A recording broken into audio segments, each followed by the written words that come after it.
Hello everyone, it's Old Guardian here. The first balance patch to Murder at Castle Nathria is here and the meta has changed. Oh boy, this is the balance patch that warrior players, paladin players and demon hunter players had been waiting for.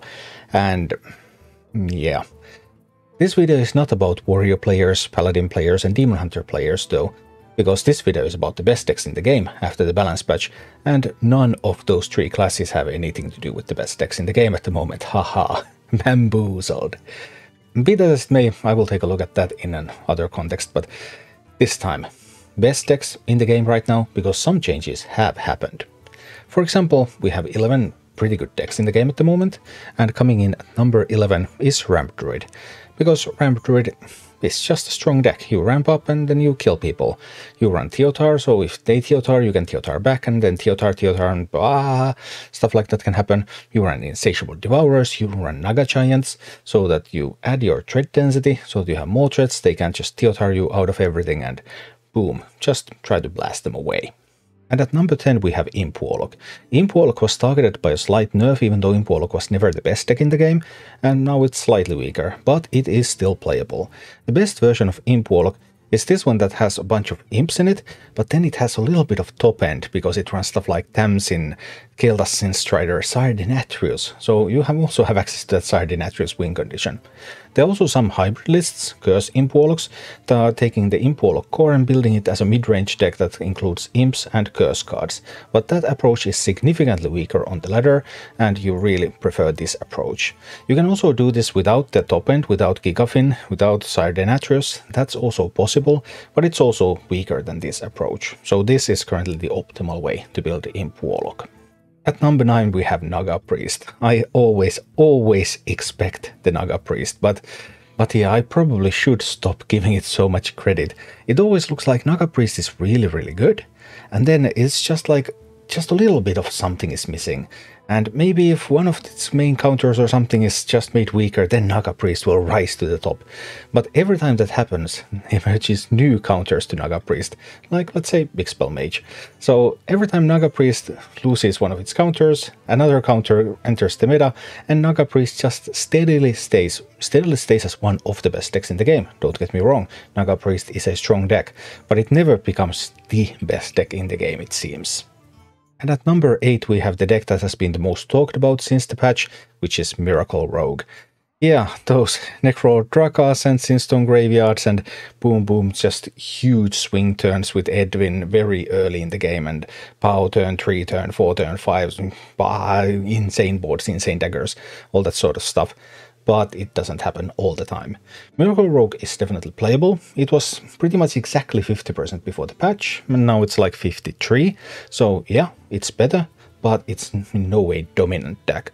Also, what I found really interesting when I was going through all the Miracle Rogue lists, Miracle Rogue is played a lot, was that there were of course tons and tons of variants, but this variant, it's running one copy of Silverleaf Poison. Silverleaf Poison is one of the card draw tools that was buffed. I didn't really see play before that, but now including that in this deck seems to be a really good improvement, and yeah, I just like it a lot. Overall, the Miracle Rogue craze seems to be passing though. Miracle Rogue numbers are already on quite steep decline, but I mean, it's still the 8th best deck in the game, so it's still definitely playable. And coming in at number 7 is Control Shaman. Control Shaman lost one win condition. It lost a win condition where it can just play Snowfall Guardian, freeze the board, Snowfall Guardian becomes huge and then hits the face a couple of times and boom, the opponent is dead. So that swing no longer exists. You can still freeze the board, Snowfall Guardian is still part of the deck, but now you need something else that's going to be big and that's going to hit face. And well, this deck has Insatiable Devourers, for example. It has Mutinous the Devourer, it has Gluck the Culper.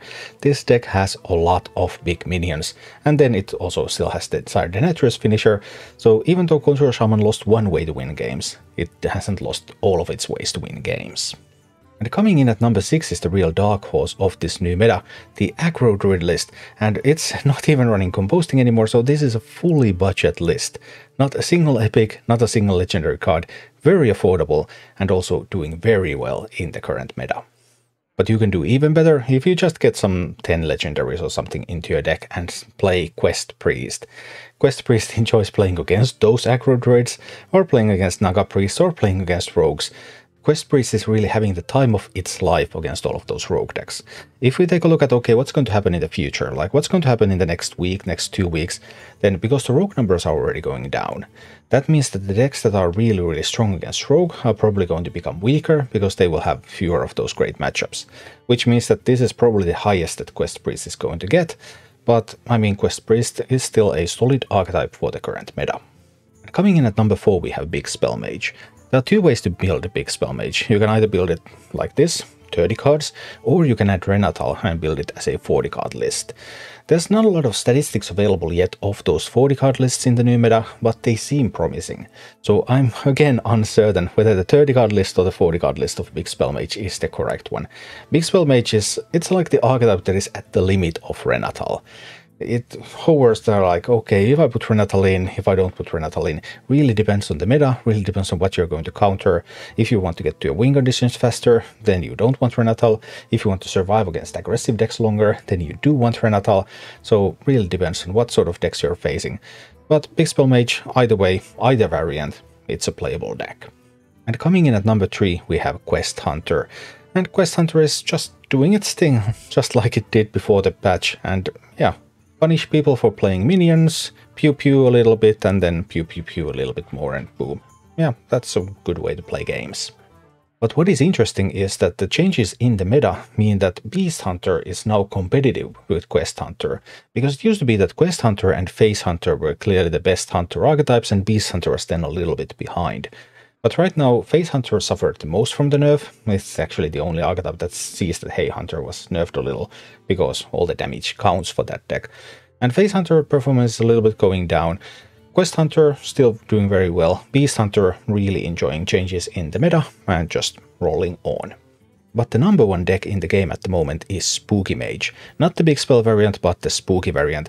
Although the Spooky variant also borrows a page from the Big Spell book, because Rune of the Archmage has been added to the top lists of Spooky Mage. It still has all of those cheaper spells as well, but it also has Parrots, it also has Rune of the Archmage, it has small win conditions that you can keep count of, and it runs Prince Renatal, and it's pretty strong.